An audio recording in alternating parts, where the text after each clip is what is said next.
గూడూరు పట్టణంలో TDP party కార్యాలయంలో MLA పాసం సునీల్ కుమార్ మీడియా సమావేశం నిర్వహించారు. ఈ సందర్భంగా ఎమ్మెల్యే మాట్లాడుతూ రౌడీయిజం, దాడులు చేసే రాజకీయం మొట్టమొదట మొదలుపెట్టింది వైఎస్ఆర్ పార్టీ కాదా అని ప్రశ్నించారు. ఎమ్మెల్సీ మేరిక మురళి మాటలు విని వైసీపీ జిల్లా నాయకులు ప్రెస్ మీట్లో నిజానిజాలు తెలియక అసత్యపు వ్యాఖ్యలు చేయడం సరికాదన్నారు. చంద్రబాబును విమర్శించే స్థాయి లేదని వైసీపీ జిల్లా నాయకులకు గుర్తు చేశారు. గత ఎన్నికల్లో చిల్లకూరు మండలంలో కార్యకర్తలపై దాడులు చేసింది వైసీపీ పార్టీ నాయకులు, మీరు కాదా అని ప్రశ్నించారు.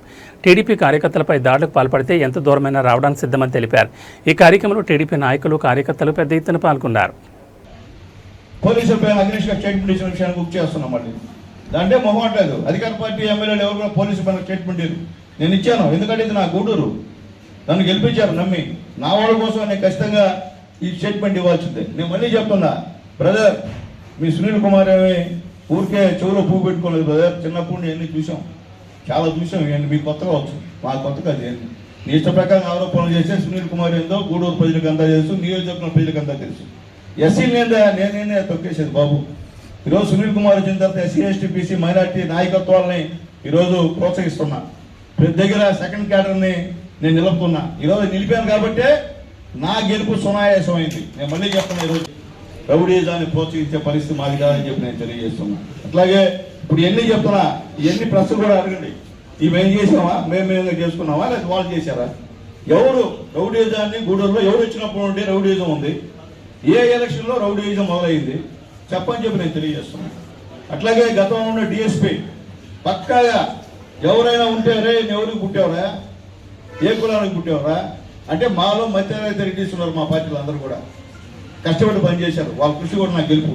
వాళ్ళని అడిగి ఎవరికి పుట్టావు, ఏంద్రా ఇట్లుండవా, నీ కలరైదురా ఇట్లుందా, నువ్వేమవుతారా పొలం అని అన్నమాట. ప్రతిపక్షంలో ఉన్నప్పుడు దాదాపు 13-14 కేసులు నా మీద పెట్టారు. నేను ఇంట్లో నుంచి బయటకు వచ్చే పరిస్థితి నాకు లేదు. మీరంతా ప్రశ్న అంతా సాక్ష్యం. ఆ రోజు ఈరోజు మీరు ధైర్యంగా ధర్నాలు చేస్తున్నారు, రాస్తారోకోలు చేస్తున్నారు, అర్జీలు ఇస్తున్నారు. ఆ రోజు మాకు ఆ పరిస్థితి లేదు కదా. ఒక ఇంటికాడ నుండి రంపిపోతే ఆఫీసులో కూర్చుంటే గేట్లు వేసి పోలీసు బయట కాపలా. మీకు తెలుసు కదా ప్రస్తుతం కూడా. అంటే మా దౌర్జన్యమా, మీ దౌర్జన్యమా? అంటే మీలాంటి వైఎస్ఆర్సీపీ నాయకుల్లో ఉన్నటువంటి అధికారులు మాకు లేరు. మా లీడర్స్ అంతా, మా అధికారులు అంతా రూల్స్ చెప్తాం. మాకు మీకు రూల్స్ చెప్పేవాళ్ళు కాదు, మీరు చెప్పిన ఆడుకునేవాళ్ళు అందరూ కూడా. ఈరోజు మాకు డిఎస్పీ దగ్గర నుంచి, సీఎం దగ్గర నుంచి ఎస్ఐ దాకా రూల్స్ చెప్పే కార్యక్రమాలు మొదలుపెట్టారని చెప్పి మేము తెలియజేస్తాం. మళ్ళీ ఒకటి జరుగుతాం, నేను కక్షాభిచర్య చేసేవాడిని అయితే రోడ్ డ్రెస్ ఎవరా, మనోజ్ ఎవరా, నీ గవర్నమెంట్ లేడా? ఇప్పుడు కూడా లేడా రోడ్ డ్రెస్? వాకాడేస్ ఎవరాయా, నీ గవర్నమెంట్ లేడా? ఇప్పుడు కూడా పనిచేయట్లేదా? చెట్టుమూరేస్ ఎవరాయా, నీ గవర్నమెంట్ లేడా? ఇప్పుడు కూడా పనిచేయట్లేదా? నేను నిజంగా ఉండే ప్రతి కోటాస్ ఎవరాయా, మీ గవర్నమెంట్ లేడా? ఇప్పుడు పనిచేయట్లేదా? చెప్పండి. నేను ఎక్కడైనా సరే మీ గవర్నమెంట్లో పనిచేసిన పోలీస్ అధికారులు నేను మార్చానా? కొంతమంది వచ్చి మేము వెళ్ళిపోతాం సార్ అంటే సరే సార్ అన్నాం తప్ప మేము ఎక్కడ కూడా ఒక్క పోలీస్ అధికారి పైన, మా పైన వ్యతిరేకం చేసినటువంటి వేణుగోపాల్ రెడ్డి, అంజిరెడ్డి అయితే సాక్షాత్తు పోలీస్ వ్యాన్లోనే డబ్బులు తరలించిన విషయం అది విచారిస్తే కూడా తెలుస్తుంది. ఇప్పుడు ఇవన్నీ నేను చేయాలంటే కక్షాధించలు అయితే చేస్తా, కానీ నాకు కక్షాధించే అవసరం లేదు. గూడూరు ప్రశాంతంగా ఉండాలి. దానికి పరస్పరం సహకరించుకోవాలి తప్ప ఏదో మీ ఇష్ట ప్రకారంగా అవినీతి అంటే 100 చేతులు 100 తలకాయలంట. శభాష్ బ్రదర్, 100 చేతులు 100 తలకాయలని చెప్పావు, శభాష్. అది నా నాయకులకి, నా కార్యకర్తలకి, గూడూరు ప్రజలకి సునీల్ కుమార్ ఏందో, సునీల్ కుమార్ ఎంత అభివృద్ధి చేస్తున్నాడో అది జనాలు తెలుసు. అంతేగాని నువ్వు చెప్తే దానికి నా ప్రజలేమి ఊరికి మీ పేపర్లో రాస్తారు. ఎన్ని లక్షలు, ఎన్ని కోట్లు రాస్తారు, 200 కోట్లు 300 కోట్లు రాస్తారు. మీ ఇష్టం కదా, మీ పేపర్ కదా, రాస్తారు.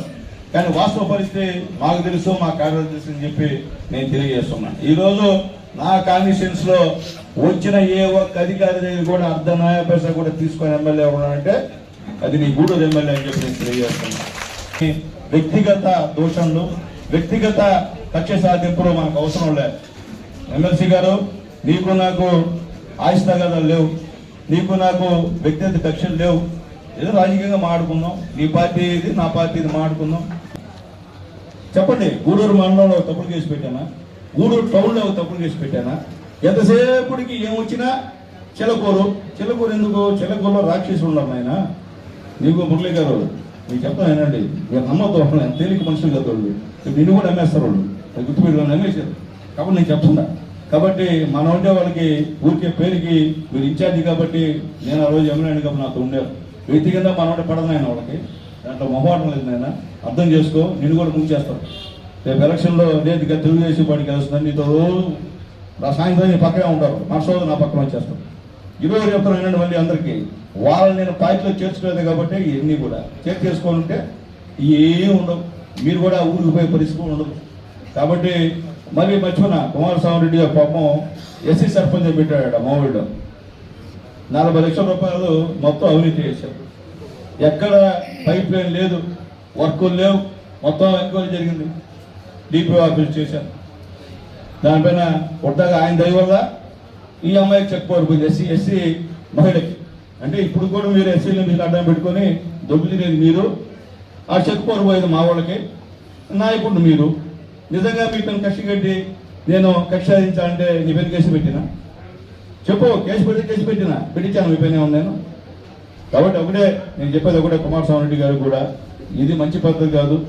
నువ్వు మా పేద కార్యకర్త నాయకుల పైన ఈ విధంగా కక్ష సాధించేది చేస్తే మాత్రం నేనైతే ఒప్పుకునే సమస్య లేదు, అర్థం చేసుకోమని తెలియజేస్తాను. అలాగే మా పేదవాళ్ళని అడ్డం పెట్టి మీరు మా పేదల పైన పేదవాళ్ళని రెచ్చగొట్టి మీరు పైన చేసి డ్రామా ఆడాలంటే కుదిరే కథ కాదని చెప్పి కూడా మరొకసారి కుమారస్వామి రెడ్డి గారికి కూడా తెలియజేస్తూ, మురళి కూడా అర్థం చేసుకోమని చెప్పి ఎమ్మెల్సీ గారికి కూడా తెలియజేస్తున్నాను. Thank you.